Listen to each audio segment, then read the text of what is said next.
Assalamualaikum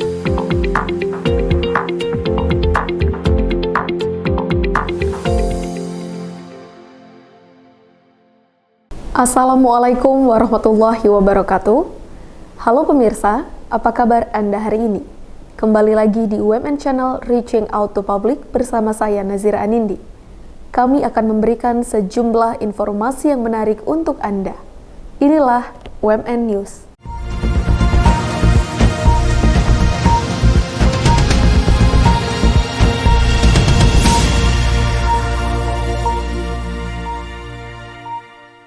Informasi pertama kami awali dengan Pondok Tahfiz Quran Syah Amin binaan Universitas Muslim Nusantara Al-Wasliyah menggelar Tasmi Al-Quran 5 Juz bagi santri putri. Kegiatan ini dimaksudkan untuk memperkuat hafalan para santri. Santri putri Pondok Tahfiz Quran Syah Amin binaan UMN Al-Wasliyah mengikuti Tasmi Al-Quran 5 Juz. Kegiatan ini dilaksanakan di Masjid Al-Wasliyah, Jalan Sehat Medan Sunggal pada 16 Desember 2023. Tasmi ini merupakan kegiatan mendengarkan hafalan Al-Quran para santri di hadapan pembimbing yang nantinya akan mengoreksi jika ada bacaan yang salah. Program Tasmi dilaksanakan agar orang tua santri dapat mengetahui perkembangan hafalan santri. Selain itu, kegiatan ini juga bertujuan untuk memotivasi santri dalam menghafal Al-Quran dan memperkuat hafalan Al-Quran mereka. Bagi santri yang sudah mengikuti Tasmi akan diberikan penghargaan berupa sertifikat dan uang. Agenda ini nantinya akan disusul dengan Tasmi 10 juz, 15 juz, 20 juz, 25 juz, hingga 30 juz. Program Tasmi Quran ini merupakan program rutin yang direncanakan, diatur dengan penjadwalan yang jelas dari pengurus pimpinan Pondok Tahfiz Syah Amin binaan UMN Al-Wasliyah. Tasmi ini kita laksanakan pada saat santri kita sudah hafal 5 juz. Nanti dilakukan lagi tasmi pada saat santri kita hafal 10 juz, demikian juga sampai 15 juz, kemudian juga 20 juz, demikian juga nanti tasmi sampai 30 juz. Jadi tahapannya adalah per 5 juz. Kemudian tasmi ini kita dengarkan secara bersama, mewakili seluruh santri, disaksikan oleh para orang tua, pembina, pimpinan Pondok Tahfiz, dan para jamaah Masjid Al-Wasliyah. Dengan tujuan supaya anak-anak kita ini kuat mentalnya. Baru yang kedua, supaya masyarakat tahu kondisi hafalan santri kita, demikian juga orang tua. Kemudian sistem penghafalan yang kita laksanakan, setiap hari wajib menghafal 1 halaman. Jadi dalam sebulan itu dia hafal 20 halaman. 20 halaman itu sama dengan 1 juz. Jadi santri putri kita ini terhitung mulai 1 Oktober, mereka sudah menjadi santri baru 2 bulan setengah, 5-5-nya mereka sudah hafal 5 juz. Ini terjadi pertama karena mereka sebelum masuk ke sini sudah ada bawaan hafalannya sebelumnya. Baru yang kedua, di antara mereka ini ada juga yang melampaui target. Karena target 1 hari 1 halaman, ada yang menghafal 1 hari 2 halaman. Bahkan ada yang sampai 3 halaman. Sehingga inilah yang mempercepat mereka dalam durasi 2 bulan setengah ini mampu menghafal 5 juz. Kita doakan mudah-mudahan santri kita ini minimal dalam target 2 tahun setengah sudah hafal 30 juz. 6 bulan kemudian kita berikan ilmu soft skill dan hard skill yang bermanfaat bagi mereka untuk masa depan mereka pada masa yang akan datang. Salah satu wali santri merasa sangat bersyukur setelah menyaksikan kegiatan tasmi ini. Beliau menyadari bahwa bukan hanya hafalan Al-Quran para santri saja yang meningkat, namun juga adab dan etika santri telah banyak berkembang setelah dididik di Pondok Tahfiz Quran Syah Amin. Alhamdulillah ya, di sini saya banyak melihat perkembangan Syakira dari segi hafalannya, terus saya bilang adabnya lah ya. Saya tahu di sini luar biasa anak-anak ini, santri-santri di sini banyak diajari bagaimana adab yang baik, adab yang benar gitu seorang penghafal Al-Quran gitu. Yaitu kurang lebih di situ saya lihat banyak perkembangan Syakira. Syakira, salah satu santri putri di Pondok Tahfiz Quran Syah Amin, berharap agar kedepannya ia dan para santri lainnya dapat terus konsisten dalam menghafal Al-Quran hingga 30 juz. Alhamdulillah, Syakira bersyukur bisa nyelesain hafalan 5 juz di sini dan berharap bakal banyak lagi hafalan ke depan sampai 30 juz dan mungkin insya Allah. Dari Masjid Al-Wasliyah Medan Sunggal, Nazira Anindi Faris Abdullah, UMN Channel, mengabarkan.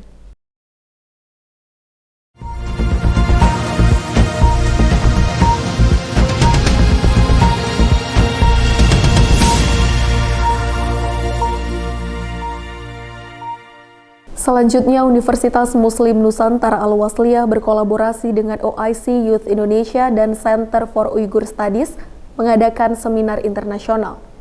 Kegiatan ini membahas tentang Islamofobia terhadap masyarakat Muslim Uyghur. Universitas Muslim Nusantara UMN Al-Wasliyah menggelar seminar internasional mengenai praktik Islamofobia terhadap masyarakat Muslim Uyghur. Seminar ini merupakan hasil kolaborasi antara UMN Al-Wasliyah dengan OIC Youth Indonesia yang merupakan organisasi kerjasama pemuda Islam Indonesia dan Center for Uyghur Studies.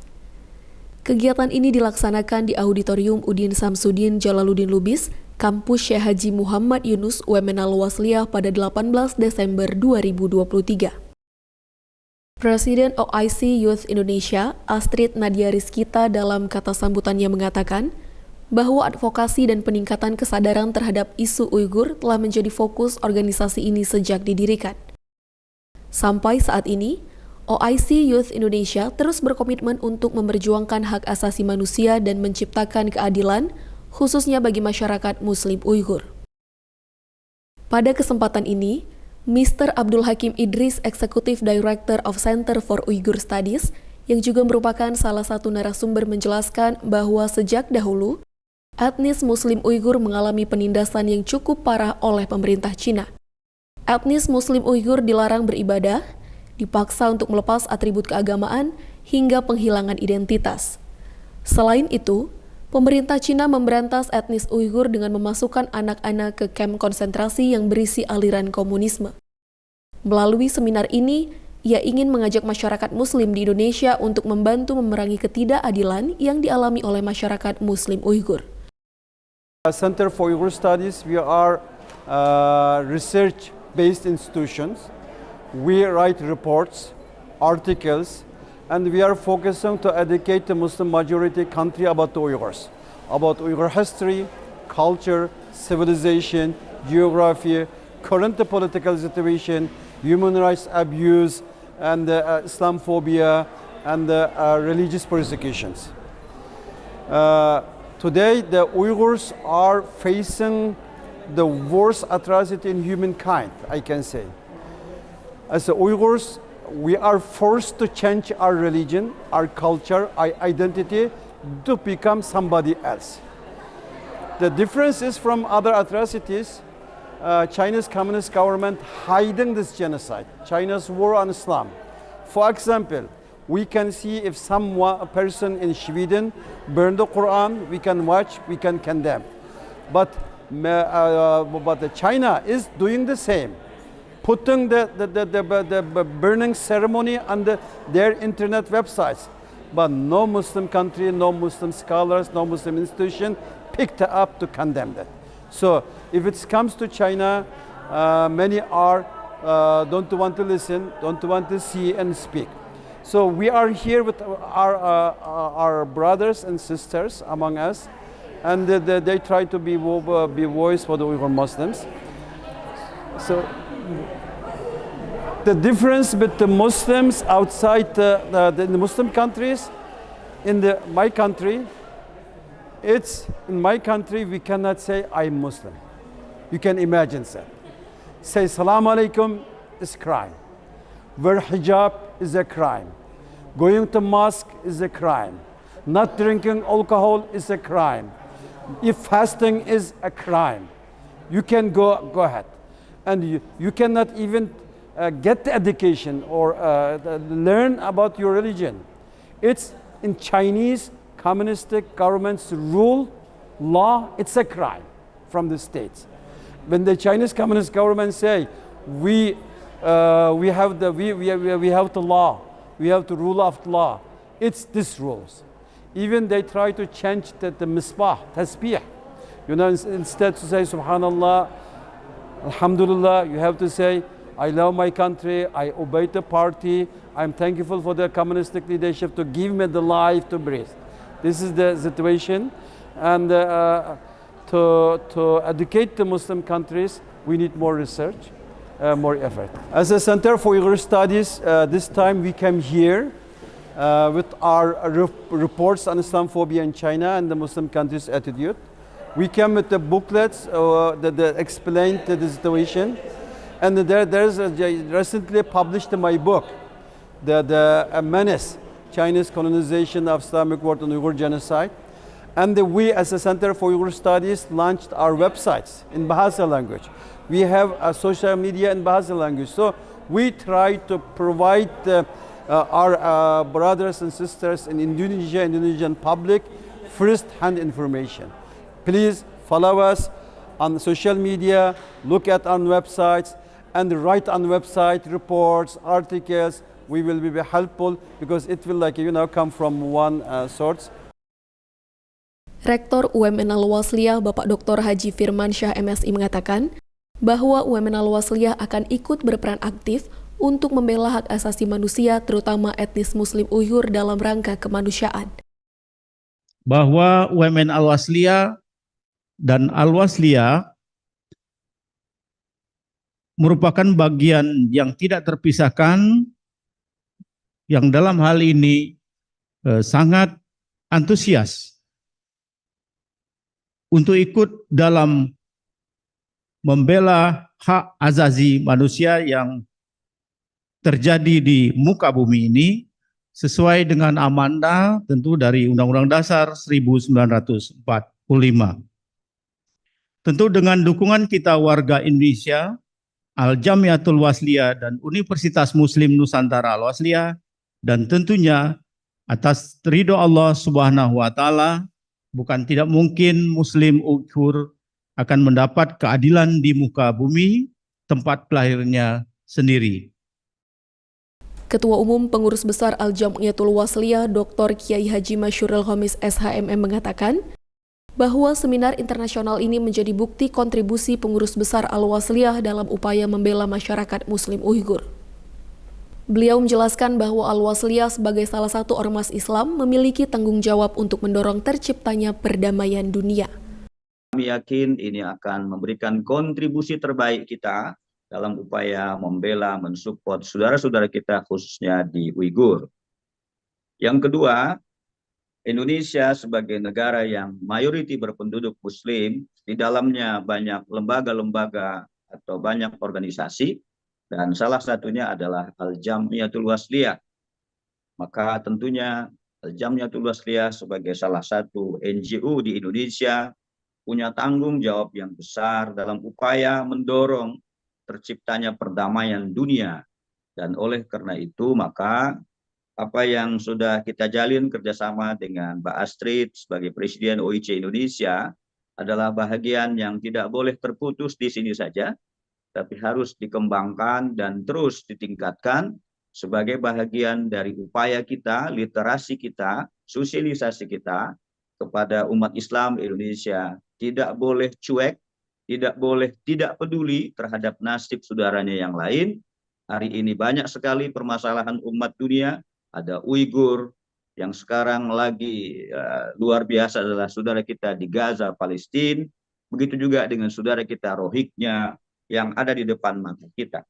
Semua ini tidak boleh kita diamkan.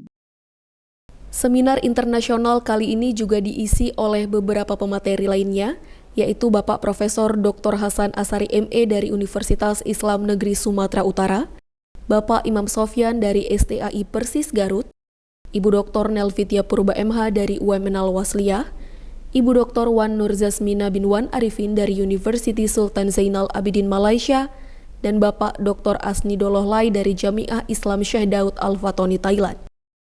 Dari UMN Al-Wasliyah, tim UMN Channel mengabarkan.